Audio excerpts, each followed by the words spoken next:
प्रदेश में विधानसभा चुनाव के घोषणा के साथ ही आदर्श आचार संहिता लागू होने के बाद निर्वाचन आयोग के निर्देश के अनुसार पुलिस ढाल ने लगातार गाड़ी मन के सघन जांच की कार्रवाई करे जाते। एक कार्रवाई में अलग अलग जिला में पुलिस ढाल ले 5 से 10 और 15-20 लाख रुपए के नगद रकम भी जब्त करे गए है। ऐसने बिलासपुर के सत्यम चौक के पास काली रात गाड़ी मन के अचानक जांच के दौरान एक गाड़ी में रखे हुए 5,95,000 रुपए के नकद राशि ला पुलिस ढाल ले जब्त करेगी। गाड़ी चलाने वाला व्यक्ति मन ये रुपए के बारे में कोई वैध जानकारी या दस्तावेज नहीं दिखा पाई। एक से पुलिस ढाल ले पूरा 5,95,000 रुपए ला जब्त करके आरोपी मन के खिलाफ कार्रवाई करे जाते।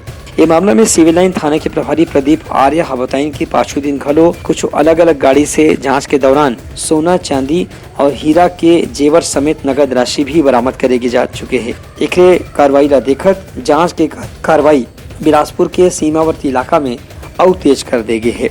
आदर्श आचार संहिता लगने के बाद श्रीमान पुलिस अधीक्षक महोदय द्वारा निर्देश दिए गए थे कि सघन चेकिंग की कार्रवाई की जाए। इसी तारतम्य में सत्यम चौक के पास वाहन चेकिंग की जा रही थी। चेकिंग के दौरान एक निजी कार में 5,95,000 रुपए की राशि बरामद की गई, जो वैध दस्तावेज नहीं होने से मौके पर ही जब्त कर विधिवत कार्रवाई की गई। ब्यूरो रिपोर्ट उतलांघा न्यूज।